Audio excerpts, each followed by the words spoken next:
Hello, everyone, and welcome to episode 5 of The Pragmatic Investor. Today, I had the pleasure of talking to Lawrence Fuller. He is a contributor on Seeking Alpha and owner of the Portfolio Architect Investing Group. He has over 25 years of experience managing individual clients' portfolios, and he is very knowledgeable when it comes to macroeconomics and fundamental value investing. Now, we had a great conversation today. We talked about a lot of things, including the recent Fed policy, the recent Fed hikes, talked about everything in macro. Lawrence has a bit of a, what you might call a contrarian view, though I strongly agree with some of his points, whereby we might actually achieve that soft landing. So he's actually quite bullish. And we even talked about a specific stock that he is very bullish on, which is Gannett, which has the stock ticker GCI. Please go ahead and check out Lawrence's profile on Seeking Alpha. You won't be disappointed. And if you like the content, you can also check me out on Seeking Alpha, The Pragmatic Investor, where I also write regularly on macro, crypto, commodities, and many different stocks. And of course, you guys can subscribe and like on YouTube or Spotify, wherever you're listening. It would be a great help. As always, I hope you enjoyed this conversation as much as I did.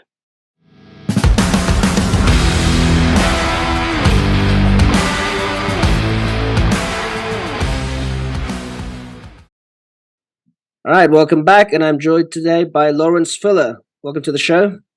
Thank you. Thanks, James. All right, so we've had quite an interesting week in markets. Obviously, we had that Fed meeting with that 25 rate hike. We've also had a lot of movement in regional bank stocks with some more bank failures coming in. So definitely a very interesting time. Let's begin by dialing in with a simple question. Do you think that was the last rate hike? Has the Fed paused? Yeah, absolutely. I think absolutely. I mean, I don't think they needed another rate hike, but the Fed typically does what the market expects. In particular, this Chairman Powell, is very market friendly, as we know, or has been over the past 5 years. So if I just use the Fed funds futures as a guide for where short-term rates are going to be, and if the market, if let's say, given all this regional bank turmoil, we saw Fed fund futures predict, a 75% chance there'd be no rate hike. I don't think the Fed would have raised rates. So they really kind of operate, let the market guide them, and in the very short term, but in the long term, they still play this rhetoric game, which is where they want to try to manage expectations. They don't want the market, or consumers for that matter, to be concerned that prices are not going to come down. So these Fed governors are deployed like soldiers to go out and give speeches and talk about how they're going to remain vigilant and they're going to keep raising rates and they're going to hold them higher for longer. But if you look at where, for example, the 2-year Treasury yield is, it's plunged from over 5 to now in the high 3s. That's telling you the Fed's going to cut rates. They may not know it yet or want to admit it, but they'll probably be cutting rates. I hope they don't cut rates too soon, because that would mean they're really having some serious economic stress. But I think they'll be able to gradually lower rates as we get into let's say the fourth quarter of next year, because inflation's coming down closer to target. We're skirting with very low, below trend growth in the economy. So. Yeah, definitely. You talk about that those Fed funds futures, and a lot of the market does seem to be already pricing in Fed, a substantial amount of Fed rate cuts already this year. Is that then? Would you agree with that assessment? Like you say, that even if they don't know it, they are going to be forced to cut. Yeah, and people will a lot of the bear consensus out there will argue that they're going to have to keep rates higher. But if you go back to when they first started raising rates, when Fed funds was zero, the very short-term Treasury yields were soaring, and well in anticipation of a significant spike in Fed funds rate. And they at that time were denying that they were going to have to raise rates much at all. So that's almost the reverse situation, but it's the same thing playing out, where they're going to follow the market. Powell's going to listen to the market, but they're not going to admit to it. because they don't want to cause a panic, but they always want to manage expectations. And as far as inflation is concerned, expectations is half the game, and they seem to be fairly contained at this point. You look at 5-year, 10-year inflation expectations, even 3-year, they're coming down. Maybe not so much in the next 12 months, but they will. So I'm not too concerned. Okay, so in terms of inflation, you don't see that being a problem moving forward? You think I've said since last summer that I thought the rate would fall as fast as it rose. So in about 18 months, we went from 2. It depends. You can talk about CPI or the PCE, which is what the Fed focuses on. But if we just use the CPI, we went from 2 to 9.1 in June of last year. And if you look at the deceleration in the rate, the decline in the rate, we're about halfway through 9 months now, and we've cut the rate in half. And so I think we'll get in this argument. Well, do we need to be at 2%? What's funny is that if you go back a decade, when we came out of the housing crisis, the great financial crisis, the Fed was battling to get inflation up to 2%. Right, they never could. They never could. So they were talking about, well, we want to be in a range. We want to get sort of within an average of 2%. And I think that as we come down, Powell will change his tone and talk about we want to see an average of 2%, which means if we're a little over, it's okay, because if we go into another economic downturn, we're going to fall below 2. And so if we smooth out the long term, and so I think that's why we can get down to below 3, and and that will be enough for the Fed to be comfortable again. So. And now, as we were talking before, you would call yourself a little bit of a contrarian. Obviously, I think bear sentiment is quite high right now. I was actually showing my subscribers some charts where short positions are actually at all-time highs, which maybe not that surprisingly, it often acts as a kind of a signal that it's time to buy. Yeah, I mean unfortunately, I think the sentiment, whether it's consumer or investor indicators, have lost a little bit of their validity, in my view, in the last several years. And I started in the business in 1993, so it's about 30 years. I've watched three big cycles come through, and what I hate to inject a little politics into the sentiment indicators, but because we've become such a divisive country on the political front, instead when people are asked questions about economics and pocketbook issues, even if they're doing well, depending on what side of the aisle they're on, instead of it being sort of a 55-45 split, it's become this 90-10, 95-5 split. And both sides do it. And so I think it's thwarted a little bit of the effectiveness of sentiment indicators. And how in the world do you explain all-time low unemployment rate, phenomenal wage, we have very strong wage growth, and consumer sentiment that's not much higher than it was, post great financial crisis. You have tremendous amount of wealth out there, so it doesn't make a whole lot of sense to me that, at least on the consumer side, people would be so negative. I understand the inflation, but the thing that people don't recognize is that while inflation was rising, so were incomes. So we didn't spend a whole lot of time where people were necessarily. I know there's always going to be certain cases, certain demographics suffer a lot more than others, but in a broad sense, people have had phenomenal wage growth, especially actually the lowest quartile. The lowest wage income earners have realized the highest wage gains.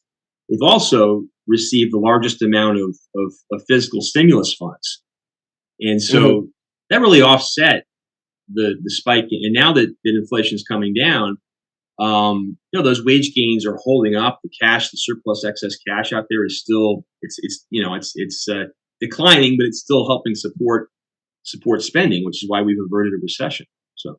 hmm Yeah, it's definitely a little bit different this time in that sense that people are talking about that kind of a more of a white collar crisis, no, where you get the people in Right. the tech space losing their Hmm. jobs rather than more general layoffs. So in Yeah. terms of this recession, which they're calling now the most anticipated recession, of all time, you Yeah. would then believe that we've avoided the recession, that it's not coming anytime soon, or that it's going to come eventually. But I mean, well, I guess a recession will always come eventually. But It always comes eventually. Yeah. I mean, I just don't see, the recessions that I'm trying to think that the first recession I experienced was in '91, coming out of school and not being able to find a job and not understanding why, you know? yeah. Um, and then the other ones were obviously bubbles. We had a tech bubble, a lot of overinvestment in that industry. But that was a relatively mild consumer recession. And then obviously the housing bubble. But if you look at this particular cycle, what's so different about it is that you go back to the pandemic really threw a monkey wrench in everything. But we had all these bubbles. If you went back to pre-pandemic days, and they kind of burst one by one, but not simultaneously. We had a bubble in cryptocurrencies. That was a $2 trillion industry. It burst. hmm We had a bubble in SPACs. We had a bubble in different parts of the market at different times, deflated without hmm instead of it creating a panic and a trigger a trickle effect across markets. It sort of was like whack-a-mole, and so we hmm took out these excesses one by one over time, and even we're doing the same thing now with the housing market. But the thing about the housing market, prices and rents soared, and housing prices got a little bit insane again, but there's no supply. Right. hmm So it's sort of it's holding prices up, and they're deflating in terms of their increases on a year-over-year basis, but they're not declining in any way that people are going to get concerned or feel that they've lost a hmm whole bunch of wealth. So I think the recession comes, but we need to see. I don't really even see a recession next year. hmm I think this is sort of a mid-cycle slowdown, is what it Right. is. hmm Okay. And I know that, you talk about soft landings, and the last one we had was arguably in the mid 1990s. hmm Um, I had just started in the financial business at that point. I really didn't even know what a soft landing was, but it seems like that's what we're due for this time around, you know. hmm But recessions are a lot about psychology, and the only thing I get worried about is that that this bearish consensus becomes so dominant that they start to sway the way consumers respond. And up to hmm that point, it hasn't happened yet. And then also, the businesses that I talk to, some are struggling. I talked to a good friend of mine who is working with a trucking company, and they're having a horrible time. And that's a very difficult industry right now. You look at other businesses, and look at like the restaurant business, and they're doing extremely well. Um, I go to hotel. I've been traveling a lot last month. I've been in hotels, been in airports, been in restaurants, bars, packed, Right. packed. It's just not. It's not what you typically see when you're on the cusp of an economic downturn. hmm So, you know, Yeah, that makes a lot of sense. It does kind of clash a lot with basically what we've been seeing lately in the financial media, especially when it comes to banks, right? Because that's also yeah, kind of a psychological element to it. So we've had a lot yeah, of people concerned about the absolutely, banks, well, and rightfully so, right? Because we have had yeah. some of the regional banks obviously struggle following those all those rate hikes. How Hmm. do you feel that fits in? I mean, are you concerned about this at all? How do you think it fits into the upcoming That months? well, if it was a credit crisis, I'd be really concerned, but it's not. It's a hmm liquidity crisis, and it's a liquidity crisis for a handful of banks that didn't do a great job, managing their assets and their liabilities, their balance sheets. hmm And, you could even take a heavyweight like Schwab, for example, is really struggling because of the withdrawal of deposits. People had money in their investment accounts earning zero, and all of a sudden somebody told them, "Wow, you can earn 4% at SoFi on a money market fund, and they'll insure you up to $2 million." Well, they'll pull their money out and they'll put it there. So, hmm it's credit conditions are going to tighten as a result. They're already tightening as a result of this, which is another reason that the Fed is done raising interest rates. But I don't yet see it as something that's going to be the trigger for a downturn. I don't like the way the Fed didn't acknowledge. Chairman Powell didn't do a great job of acknowledging the issue. He kind of swept it under the rug, said everything's fine. I had this scary deja vu about when Bernanke said subprime is contained. It got me a little nervous. But it's a different issue. It's like I said, it's not a credit issue. So, First Republic's gone. Well, JP Morgan swoops in, basically takes over. Nothing's really changed. Deposits are all recovered. Lending continues. But again, there's going to be a tightening in lending standards, obviously. But I think that, something we just have to watch. It's a leading indicator, but it has to result in some other factors in order to see a contraction in economic activity. Okay. Yeah. So let's say then, and I kind of agree to a certain extent, of course, that we are, entering perhaps a more bullish market in equities. Where do you think is the place to be? Where those gains going to be found in the next cycle? I think that you can't really. I think first off, it depends on your time frame, right? I mean, I could say that techs, the bears will criticize the breadth of this rally and say that it's only being led by a half a dozen the big mega cap tech stocks, and that would be accurate. That'd be accurate over the last 3 months. But if you went back 6 months, you'd see that the rest of the market was what was driving the gains off the October low. We had phenomenal breadth in the market. And then that breadth started to wane a bit, and the big mega cap tech stocks have been lagging behind. And now all of a sudden they've really, if you look at it, they've caught up in the last 3 months. It's not as though they led, they were catching up with the rest of the market. So now I think that in order for us to sort of break out of this range we've been in on the S&P, 4,000 to 4,200 or so, the mega cap tech names need to pass the baton to the remainder of the market. We need to see breadth start to improve. That's something I'm anticipating because, earnings, which the end of the first quarter, the consensus view is S&P earnings would decline about 6.7, 6.8%. And, we're a little more than halfway through now, and that decline is narrowed by 50%. It's closer to three and change. And so earnings are coming in a lot better than expected. And the other issue that bears are pointing to is that when we get these earnings reports, analysts are going to start to lower their forward projections a year out dramatically. That's not happening. The next quarter is coming down, but next year is actually turning up. So margins are holding up a lot better than I think they were expecting. And that's a positive for the market. So that's why I'm staying invested and staying. I'm not looking for a new all-time high in the S&P 500, but I think you have to view it as an uptrend, even if it's a modest one. Yeah, absolutely, and I agree with a lot of what you said there. Especially, I recently talked about the idea that, like you say, that perhaps we will get some of the other assets catching up in this phase. So perhaps maybe seeing something like the Russell 2000 maybe outperforming a little bit. Would you agree with that to an extent? Well, yeah, it was outperforming off.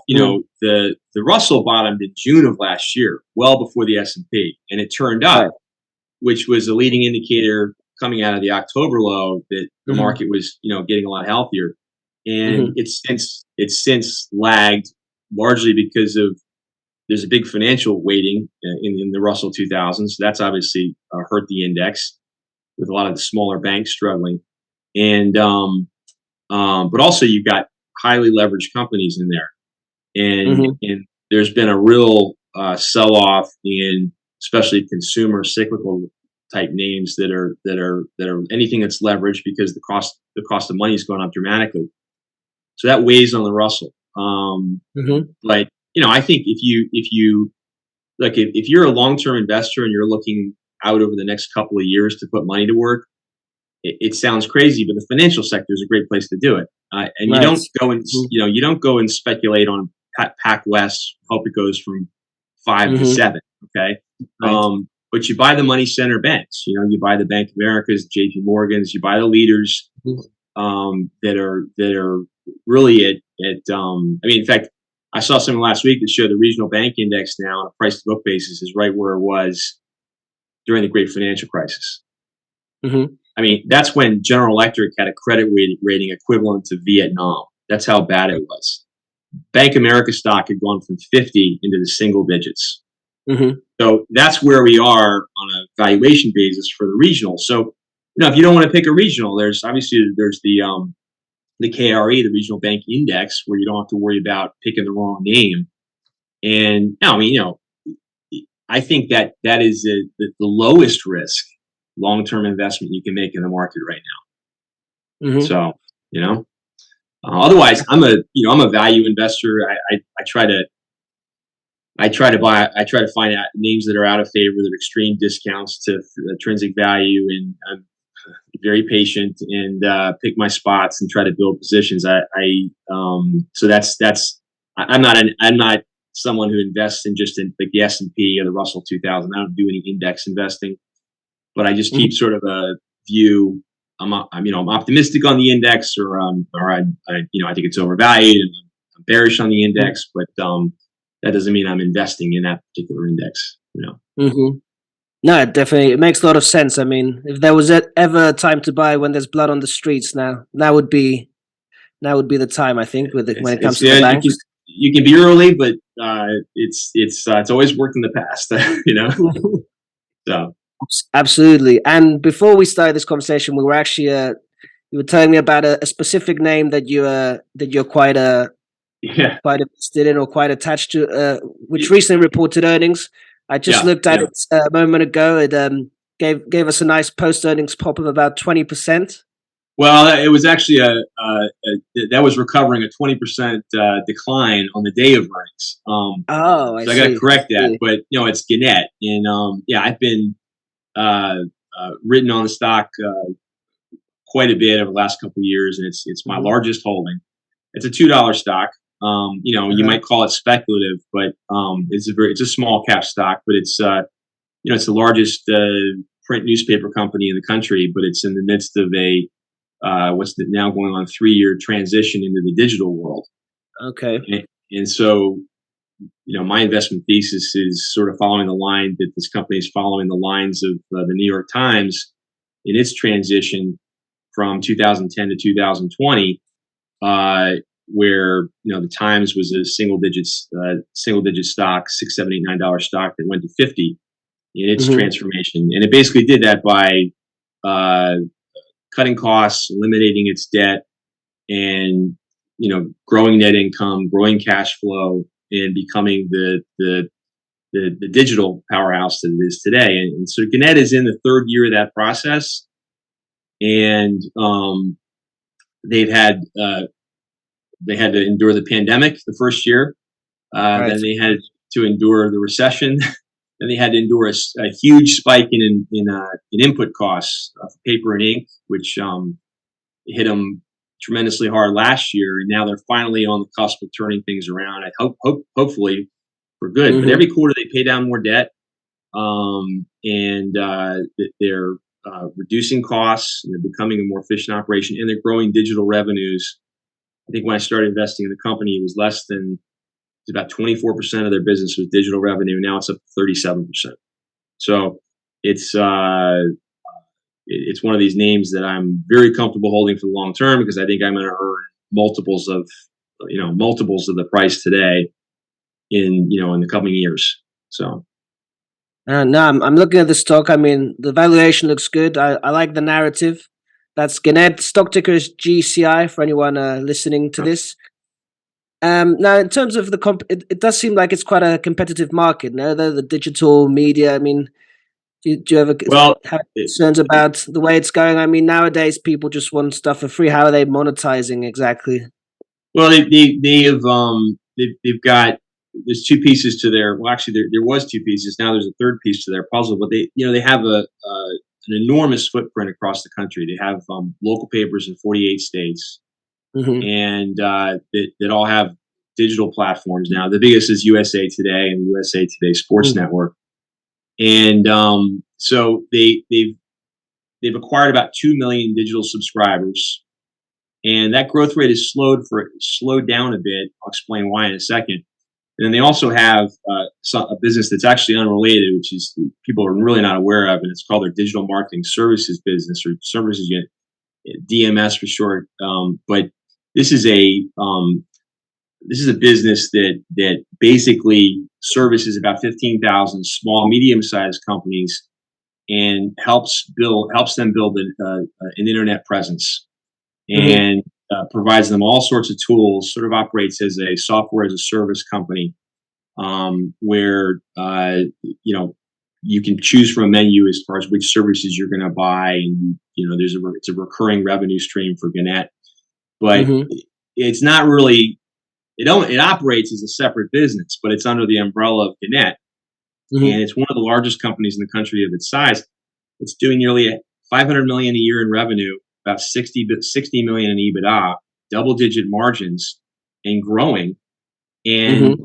if you were to have that company on its own, it would probably be trading in the neighborhood of 3 to 4 times sales, which would still be a low valuation. That would value the company somewhere between $1.5 to $2 billion. Mm-hmm. The enterprise value of Gannett today is less than $1.5 billion. Okay. So this business, I think that they are looking for different ways to monetize, either by spinning it off, perhaps selling it, retaining a percentage of the business. But it has tremendous growth potential, and it's not being reflected in the company. So that's the real gem inside of Gannett that no one fully understands. The other thing that's really exciting about what they're doing is that while they only have 2 million digital subscribers, and that produces something in the neighborhood of 140 million in revenue for them every year, they have about 190 million eyeballs on their digital platform every month. So, if you think about what everyone's trying to do with social media, we're trying to everyone wants to monetize their followers. Mm-hmm. Right. If you had 1 million followers on Instagram, or I had 1 million followers on TikTok, we could make a tremendous amount of money selling products. Okay. Mm-hmm. And what Gannett is doing is they're taking 190 million eyeballs on their digital platform, and they're setting up affiliate deals with different companies that want to access those. I'm going to call them followers, but people that are on their sites, and they're not paying Gannett anything, but that's a huge, tremendous value that's Mm-hmm. it's not being realized. So to date, just since the beginning of the year, they've signed deals with gambling.com, which is also a publicly traded company. They basically provide information, odds, all sorts of data for gamblers that might then want to go to a DraftKings or one of the other gambling companies, open a gambling account, start gambling. So what gambling.com wants to do, or is doing now, is advertising on Gannett's platform. And so if one of the 190 million eyeballs comes to a Gannett platform, clicks on gambling.com for information on a game they want to bet on, opens an account at DraftKings, gambling.com now splits the revenue that they receive from DraftKings with Gannett. Okay. Right. And that's an affiliate deal. And they've done the same thing, which is probably going to be much larger scale, with Forbes Marketplace, which is Mm-hmm. selling financial services to consumers. And they provide, Forbes Marketplace will, if you want to, for example, you want expert reviews of insurance policies or some other kind of financial product, it's the same situation. If a consumer that is on a Gannett platform clicks the link for his marketplace, buys a product, they then share the revenue with Gannett.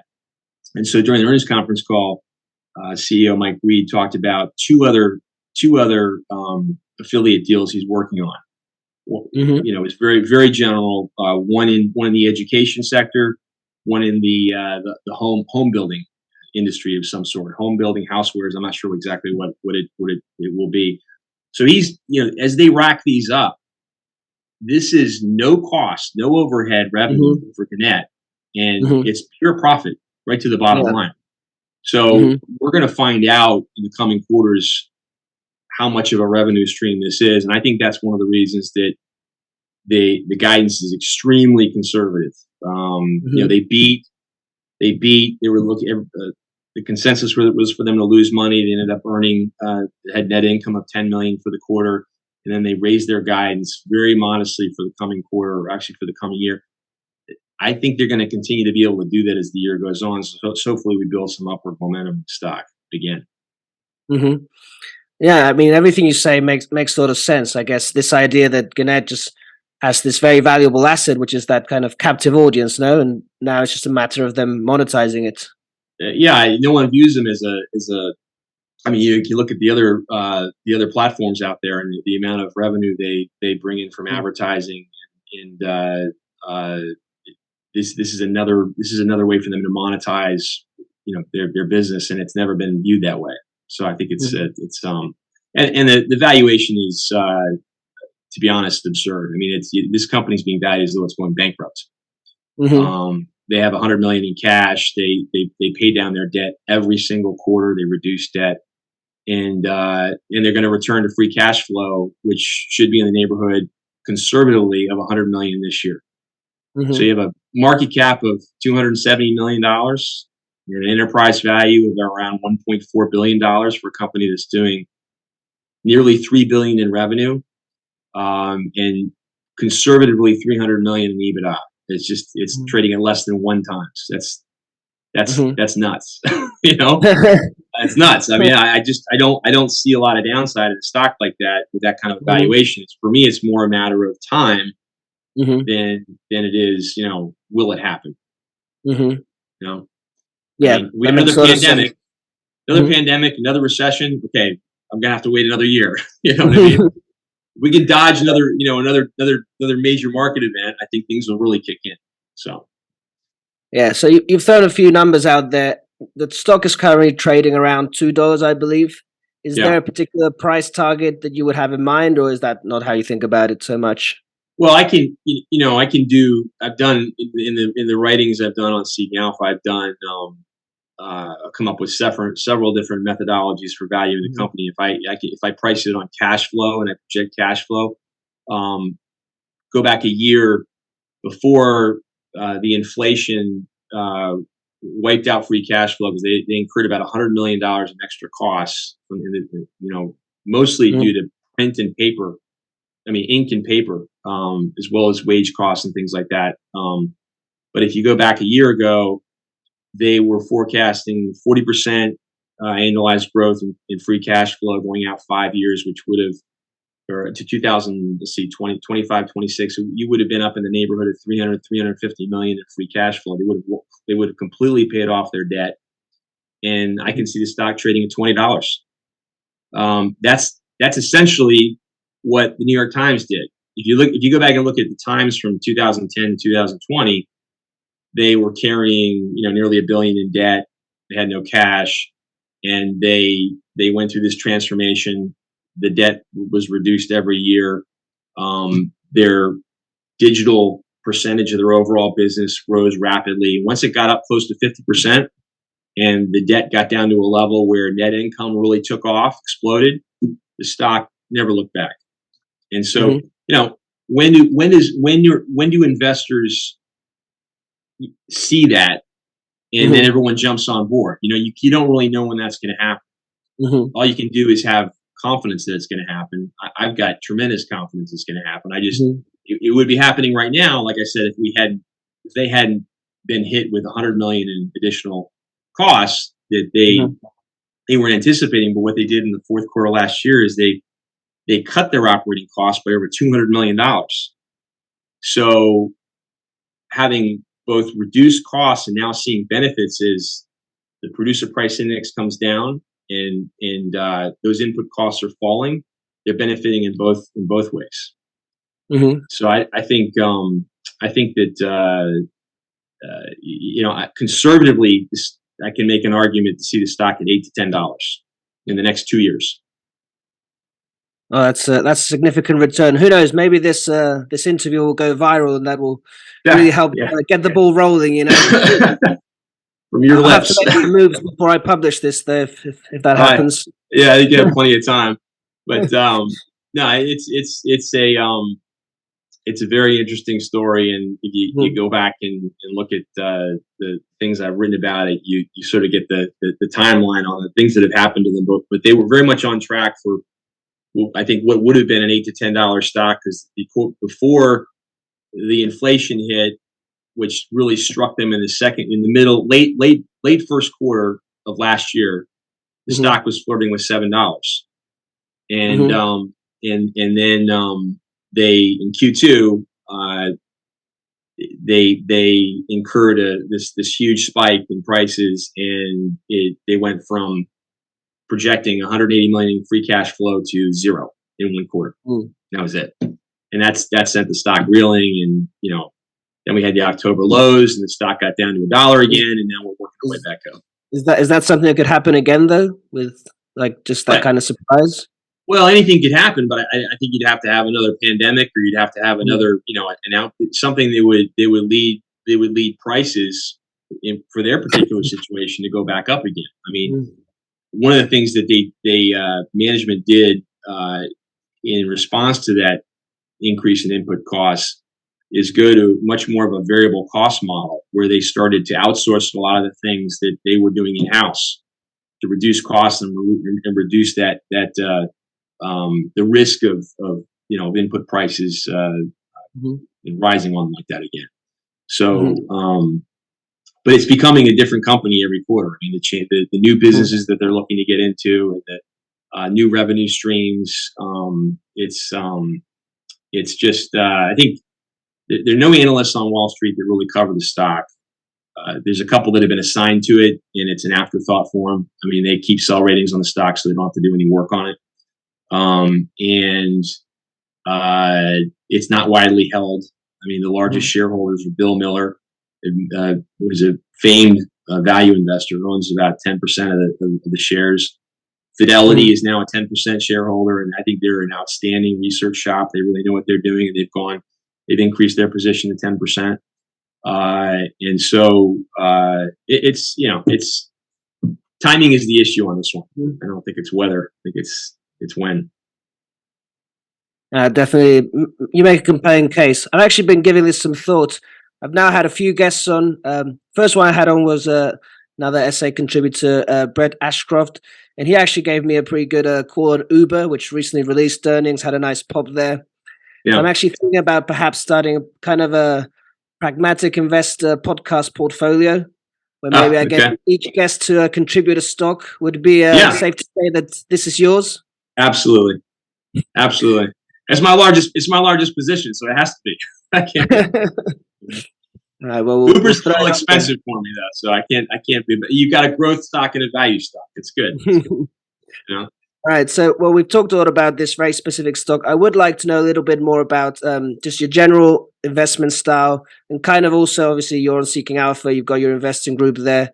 Kind of what you do. Well, just a bit of everything. Just also your history and how you got started. Yeah. I mean, I've been managing portfolios for individual clients for 30 years. I started at Merrill Lynch in 1993, and worked at several other firms before starting my own investment advisory firm in 2005. And I started writing on Seeking Alpha 10 years ago, which is shocking. And I had a couple, maybe a year or two in there where I would fade away and come back to them and stuff. But I really, what I like about writing on Seeking Alpha is that I used to do it once a week or a couple times a month. To now I publish my morning brief every day, because it forces me to keep a pulse on the markets and what's going on in the economy every single day. I mean, I'm reviewing the companies and what's going on in the market, but I'm also looking at the economic data every single day, and also follow the technicals. So I've got a handle on as far as my strategic outlook. It's not it's not a static thing. I mean, it's like a big pile of clay, and I'm constantly tweaking it based on the incoming data. And so that's what I write. When I write about it, it keeps me honest, keeps me focused. And if I'm moving off the tracks or moving in the wrong direction, it's nice to get feedback, even when it's criticism, because it makes me think about what I'm saying. What am I doing? Are these people right? Is someone telling me, "Oh, you don't know what you're talking about"? It makes me recheck and double take. What am I thinking? How am I doing things? So I love that. Even though it takes a couple hours a day, I love that exercise. So my marketplace is basically me putting my investment strategy to work in portfolios. And I sort of I do take an all-weather approach. So I've got exposure to every asset class, sort of a core weighting, because as much as I try to figure out what's happening, I don't, no one is right, all the time, certainly. But if I'm right 55% of the time, I'm going to be happy. So, when I've got exposure to commodities, for example, like I've got weightings in gold and silver, that's been a huge help this year.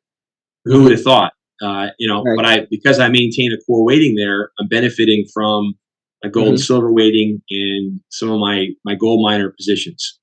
I've got in my fixed income, which has been fixed income has been really tough to manage, but I've been able to avoid losses each year over the last 4 years and keep positive returns every year just by hedging the portfolio with inverse interest rate ETFs, for example. And also keeping a large cash position so I can take advantage of these. The volatility in the bond market's been greater than that in the stock market the last couple of years. And then on the stock side, I'm probably be categorized as a GARP investor, growth at a reasonable price. Okay. I've got some growth. I mean, I own some tech stocks, some growth stocks, but I typically focus on the lower multiple names. I'll never pay 10 times sales for anything. That's just sort of my number that I'm not going to go over. And then I like dividends just like everyone else. So I might have some high dividend stocks, low multiple stocks, but I'll have a handful. And I'm also a multi-cap. So I don't really discriminate against one size of company.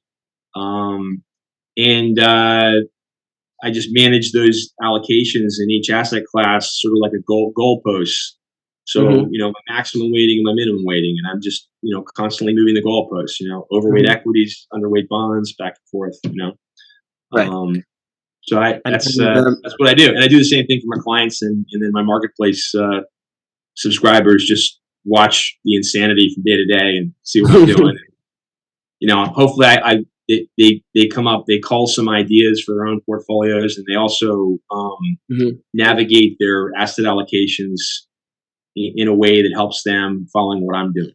So. And now we started off talking about the macro as well. I guess that guides you. So you would also, I'm guessing you would always stay somewhat invested, but maybe play around with the kind of balance of cash depending on your macro outlook. Yeah, it's interesting when you think about tactical asset allocation. I think people think about just, I'm just gonna reduce my stock weighting now from 50% to 40%, right, overnight. Well, that's generally what I like to think I'm doing. But what's crazy about it is that it happens on its own, because as markets get overbought, they get overextended. And if you look at a portfolio, let's say you own 40 stocks, you look at your portfolio, you're thinking, wow, this is really in nosebleed territory. This stock is getting really expensive. And you start trimming positions to call some profits and take money off the table. And the next thing you know, you've generated, you've reduced your allocation from 50 to 40 just by pulling some money off the table. When the markets get cheap again, and you follow a lot of individual securities, I've got a watch list of 150 stocks that I track. Well, if I go through my watch list and I see, oh my gosh, there's 3 names in the tech sector I want to buy. There's 4 names in the consumer discretionary sector I want to buy. The markets are usually bottoming out because I've got too many things I want to buy. And I put my cash to work, and that sort of brings my allocation, my weighting back up again. So it's happens almost without trying if you're really following, valuations and what's going on in the macro. Yeah, So that makes perfect sense. And would you ever use something like option strategies or something like that? yeah, I've got a portfolio I started I think 3 years ago now. It's the dividend and option income portfolio. So what basically I allocate about 10% to a position. So I maintain about when the portfolio's gone up in value nicely. So I may probably have about 13 or 14 positions.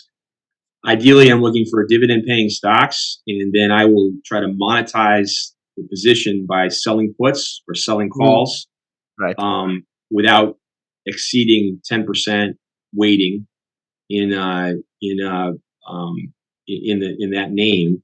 So I've got three different ways to generate income, and a lot of the names I just keep. If the stocks call away, I look and it pulls back, I buy it back, collect the dividends, and continue to write puts and calls on it. So Mhm. that's a relatively low risk option strategy because Mhm. I'm simply positioning myself as the house and collecting premiums more or less from the speculators, which I like. Yeah, that's certainly a strategy that has worked well. I know Victor Durganov, who I had on, uses some similar Yeah. strategies. hmm Now, I'm going to try to catch you out here. You did say that in your portfolio you have exposure to every asset. Yeah. Would would that include crypto? The only article I ever wrote on Bitcoin, if you go back, it's funny. I was sharing this with my son, who's 19, who's asking me about Mm, crypto.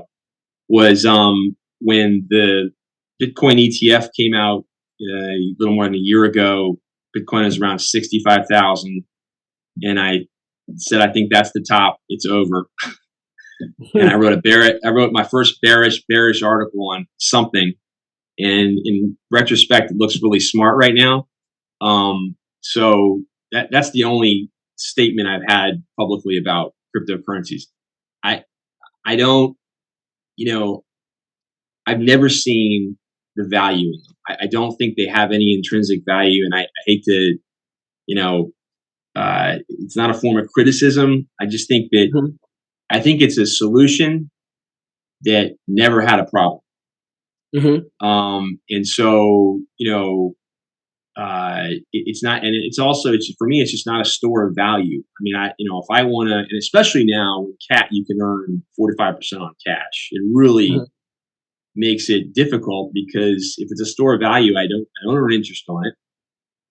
And in order for it to go up in value, they need to find other people that think it's worth more and get them to buy it. mhm, There's no earnings, there's no interest. It's it's worth what everybody collectively thinks it's worth on any given day, which is what troubles me because I don't have any way to fundamentally value it other than mhm, it being. I know that there's a limited amount of it, like mhm. gold, so we can Right. say, okay, what's gold worth? But I've seen rationales for it's going to go up because of this, because of that. And, sometimes it does, sometimes it doesn't. I don't see any clear, consistent pattern. Mhm, But I do see lots of people on social media that I don't think know anything about anything, marketing it, promoting it, trying to make mhm. profits from it, which is a little discouraging. So Okay. sorry, I hope I didn't Uh, burst the it's, bubble there. I mean, I hope I'm proven wrong because I mean, I want everybody to make money. I mean, I really think that this is just the market is something that younger people need to learn about as soon as they can Mhm, because it's really the best way for people that don't have money to build wealth. And there's really no other better way. mhm, You just have to be disciplined and you have to be consistent. And that's it.